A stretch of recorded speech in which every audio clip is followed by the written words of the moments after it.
And we can talk about unselfish love after you've gone into a second marriage and a third marriage and you have about half a dozen children. What attention can you give to those ones before? Sometime back I read about a French woman. She had married 65 times. 65. And she was going into a 66th marriage at the age of 97. It was in the papers, I read it there. One young girl, she was getting all dressed up, very pretty girl, and she was saying to a friend, I wonder how many men will be miserable when I get married. Her friend said, well, I can tell you that in a few minutes. If you tell me how many men you are going to marry, I'll be able to tell you. So, we have all relationships in the world based upon conditions. And instead of, some of you must have read the book, Conversations with God. And in that he says that instead of saying I love you very much, it's better you say I trade you very much. Because that's being more practical about what it all is about. But because we have those elusive ideas about a perfect love and a perfect happiness, our dreams are shattered, and that's why relationships break. If we were to understand what this emotion called love is about in the world, then we will be more adjusting. We will understand. And we will be more flexible and patient. So love here depends upon fulfillment of conditions, and that's why it's called conditional love. If you agree, then it works out. Depends upon up the time it agrees up to. Now you might ask, well, how can you categorize everybody in the same way? I'm sure there must be some people whose conditions agree. True love may be possible there at least. No, I'm sorry to say that. It's not even possible there. There go all your Valentine cards. All the perfect words that are put over there, all shattered to pieces. Very unfortunate. Let me explain again. Each person's mind has got 3 kinds of qualities. Some of you may have heard the word guna.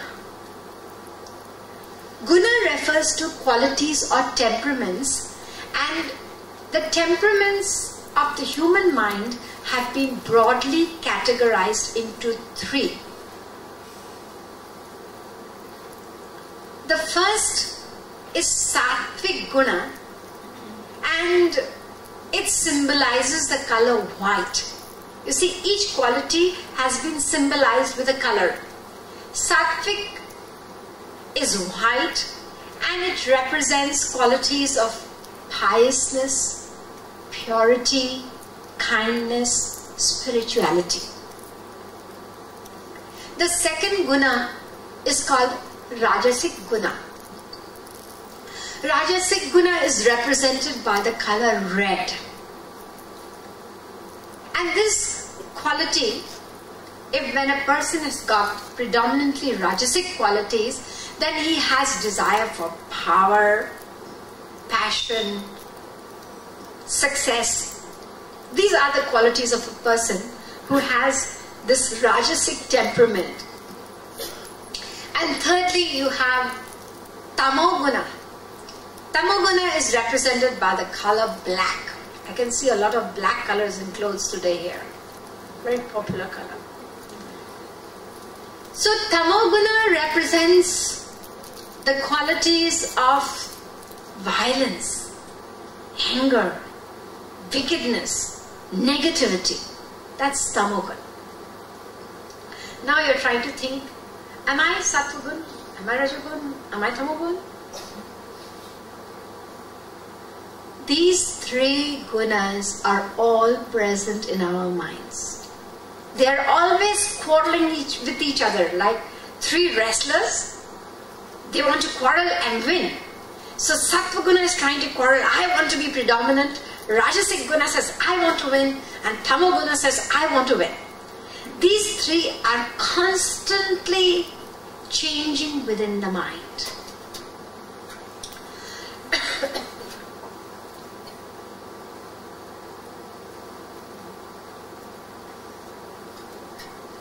Sometimes one wins, sometimes the other wins, sometimes the third wins, and they keep on changing.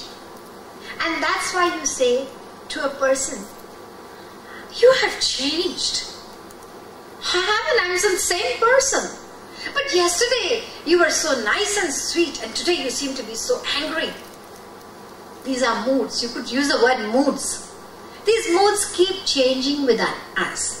And which mood or temperament or quality is going to be predominant? It depends upon two things.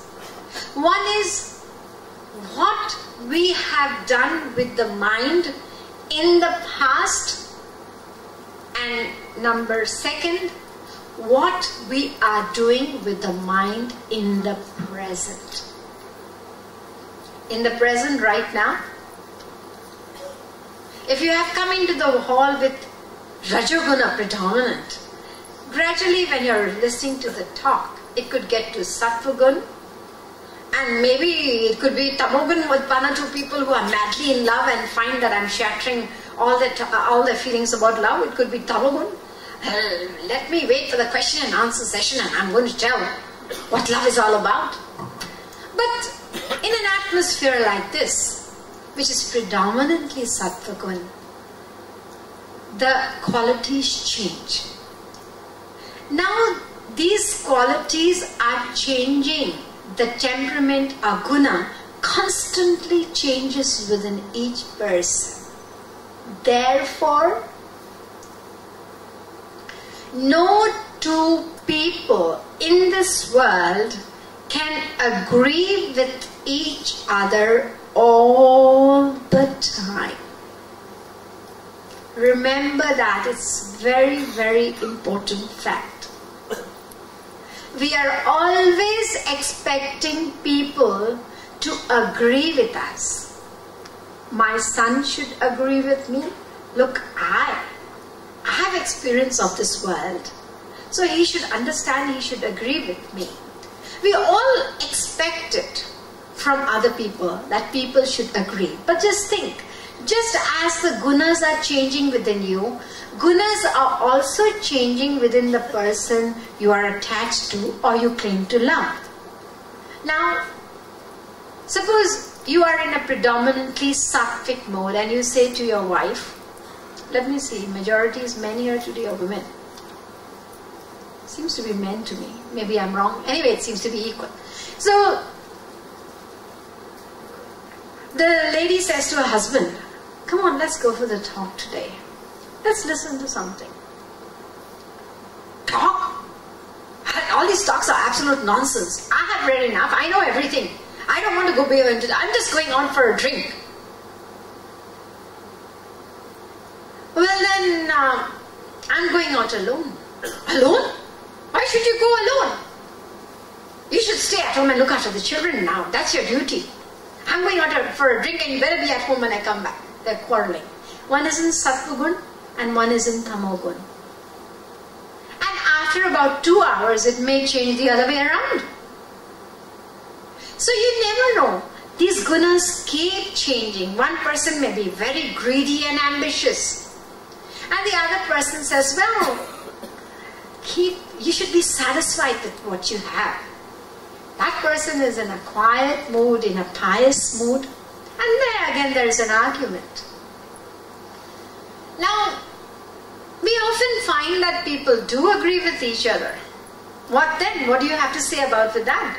After all, look, we've been married and our children have been living with us for the last 20 years.